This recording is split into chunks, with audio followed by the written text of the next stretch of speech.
Good afternoon. I'm Sheriff Easter with the Sedgwick County Sheriff's Office.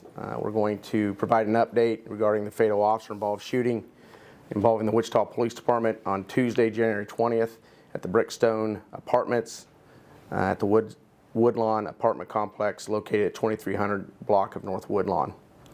The responsibilities of the Advanced Law Enforcement Response Team, known as ALERT, is a combined effort consisting of detectives with the Sedgwick County Sheriff's Office and the Wichita Police Department charged with investigating these types of incidents. It's important to note that ALERT is tasked with conducting a thorough criminal investigation. Their role is to gather facts and present them to the district attorney for legal review. ALERT does not conduct administrative reviews related to department policy, nor do they make determinations about whether officers followed proper procedures or internal protocols. Today, on the first slide is the map overview of the complex and a photo of the entrance to the building that the officers responded to this call. Next, we'll have a timeline. This data is taken from the initial 911 call, body-worn camera footage, and the investigative process that pieced together the following sequence of events. January 20th at 12:47 a.m., Sedgwick County Emergency Communications received a 911 call reporting a possible disturbance in Building 4 at the Woodlawn Apartments. At 12:48 a.m., 3 Wichita police officers were dispatched. 2 officers were together as a training unit. 1 was riding as a solo unit. Dispatch tells the officers that the caller reported hearing a verbal disturbance between a male and a female, and the female was possibly crying. The exact apartment was not known at the time. At 12:57 a.m., the 3 officers arrive. They begin checking the upper level of Building 4. They knock on the door, on one door, and no one answers. They then hear what sounds like a disturbance on the lower level. At 1:02 a.m. and 22 seconds, officers hear what sounds like at least 2 male voices in apartment 415. One officer knocks and announces Wichita Police. He announces that twice.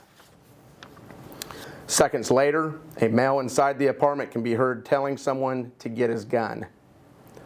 Officers again announce they are the police, and the male can be heard again telling someone to get his gun. The male is also heard saying, "Grab my bullets," and told the officers to stand in front of the camera.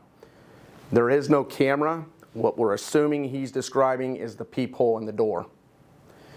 During this encounter, the male remained behind a closed door, and officers identified themselves as police a total of 9 times when they were at the door. The male tells the officers that he will cock the gun and aim it at them, and at another time says he will shoot them in the brain.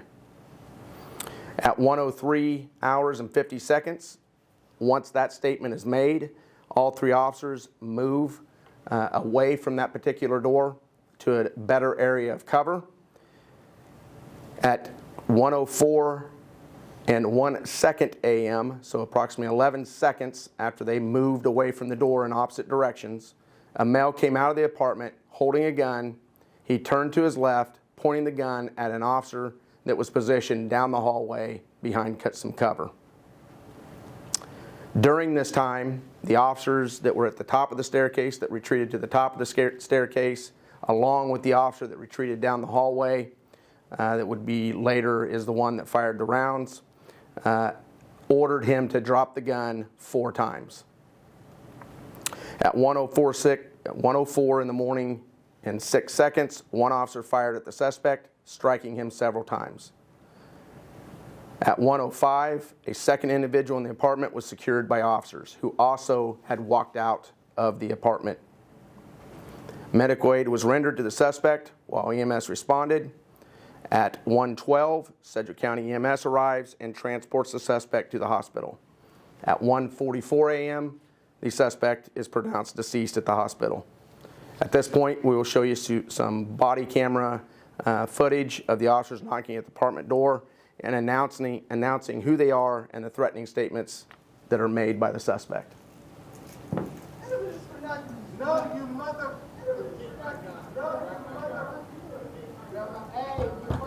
Wichita Police. Wichita Police. Hey, this is the police. This is the police. This is the police. I will show you how I will shoot a gun at your brain. I will shoot a gun at your brain.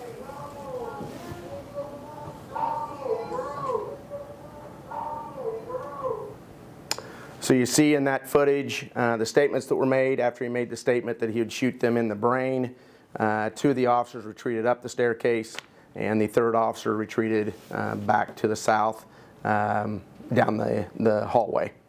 The next video shows the suspect walking out of the apartment and began walking toward the officer positioned in the hallway.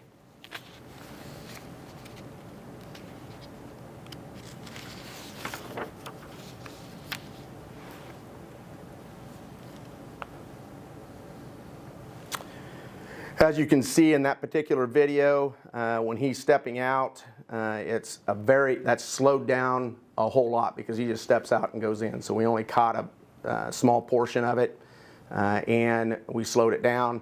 What you can actually determine from that video, he has both his right hand and his left hand in front of his torso and holding that weapon at that point. The next slide is from the shooting officer's body camera. You can see the suspect as he comes out of the apartment with the handgun. And so that kind of bright yellow spot we believe is the glint shining off the lights that is where that handgun is located.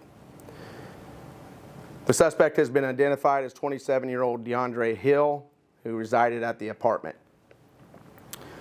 The other individual in the apartment was briefly brought upstairs to Sheriff Investigations, interviewed and released.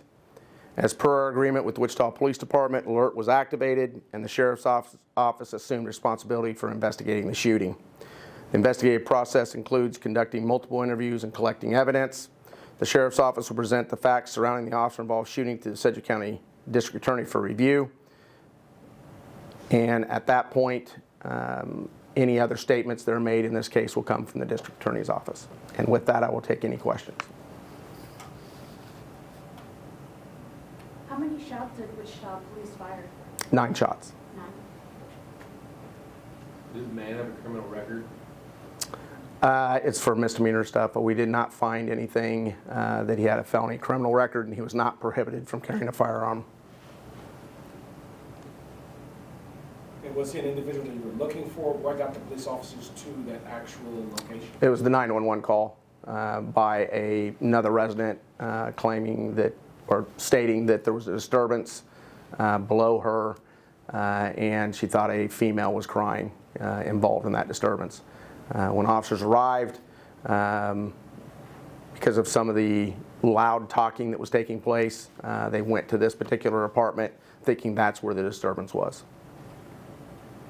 Was there a female in there? No.